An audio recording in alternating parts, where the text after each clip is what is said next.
guys, Paul from Journey of a Petrolhead again. Today looking at the interior of the 2019 Peugeot 108 1 litre that we've been test driving. As usual, we start with the key. So this key has remote central locking and a flip so you don't get caught in trouser pockets or whatever you handbags. And as usual, let's start the car and see what the dashboard gives us. A lot of dials coming up. I do notice a tyre pressure monitoring dial coming up again. We saw that last on the little Hyundai we test drove in Greece previously. It's nice to know they have these systems in cars these days. So, it's a centre dial in this one, which is a bit different. If you remember the last Peugeot we drove, it had the iCockpit idea. And I didn't like it because I couldn't see the bottom of the dials. I clearly don't have that problem here. I have one huge big speedometer in front of me, in the middle of which I have my gear shift indicator, because this is an automatic box with electronic paddles.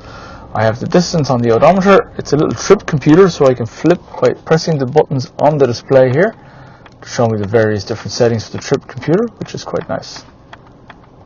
Okay, and I have a digital fuel gauge. Now, the digital fuel gauge is in chunks, so it doesn't really give you a totally accurate reading. I prefer the ones that are on a sliding scale, so that one isn't done quite so well. I do like that in here, when you're driving in manual mode, you get a shift up or down indicator. That's quite nice, I like that.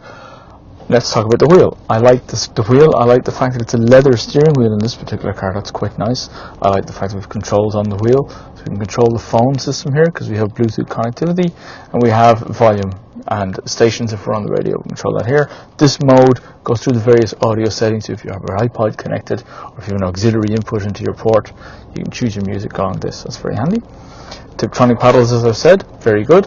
What I don't like about these Tiptronic paddles, when I turn the wheel, they're mounted on the wheel. So if I'm turning the wheel in the corner and I want to change gear, for example, I can't go down a gear because the paddle is moved. The paddle is over here. I like paddle shifters. I prefer they were mounted on the column, not on the steering wheel. I've had the same problem in an Audi and a Jaguar system, and I don't think it's too intuitive. Yes, you shouldn't change gear going around a corner, but it's not that intuitive. That one, I don't like this idea. You could lose your paddles. There is a solution to it here because we have the manual gear lever down here, and if we put it into manual mode, we can go up and down. So we know we always have an override that doesn't move here. It's better in this. Jaguar don't give us this option with their rotary dial. Audi gives us this option. BMW gives us this option. Peugeot have it here as well. I like that.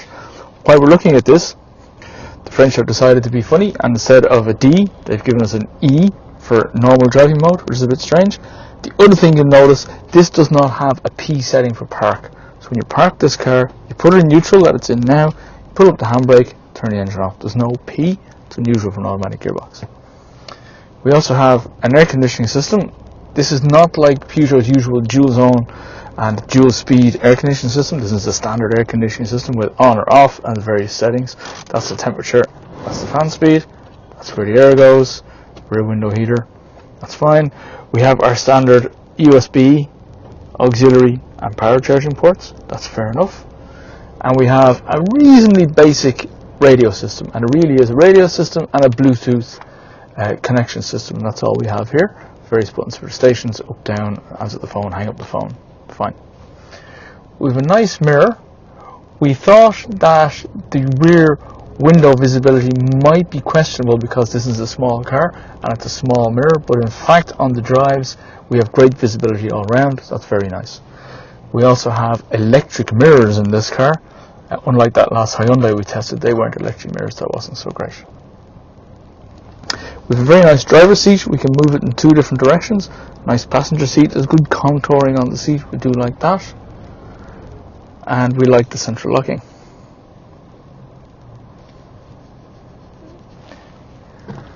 And finally, with the visors, I wish people would put mirrors with lights. There's no lights. It's the same with the passenger side. Again, no lights. You're putting your makeup on. Well, hard luck. There's no lights. That's a bit unfortunate, but that's just the way it is these days. Less and less cars seem to be giving us lights up here on the smaller side of cars. So as we usually do, put the driver's seat where I sit. I've jumped in the back. There's a lot of legroom. There's a lot more legroom here than I expected. It looks very similar to what we had in the 208, this car's bigger brother. A lot more legroom here. A lot of headroom here too. While this is down low, there's 4 inches of headroom behind that. There's a lot of headroom in this car, so a lot of internal space. So for growing children or what have you, there's a lot of room in this car. because we sacrificed the boot space. So you saw in our introductory video, the boots are quite small in this car. We do have the usual problems in here. There's no rear lights in the car for reading. There's no power socket, so if you want to charge your phone on the drive, you're unable to do it. There's no center armrest. In fact, there's only 2 seatbelts in the back of this car. There isn't 3. So it is a small car. Don't misunderstand that. The other thing we notice if we come here, the windows are not electric or manual. They're actually pop out. That's because it's a small car to save weight, so we can pop the windows, give us some ventilation. That's as much window space as we have here.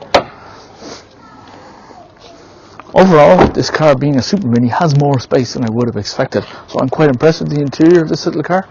Come with us and see what we think of the conclusion, which we're going to do next. Go to the next video and like and subscribe, guys, and we'll see you soon.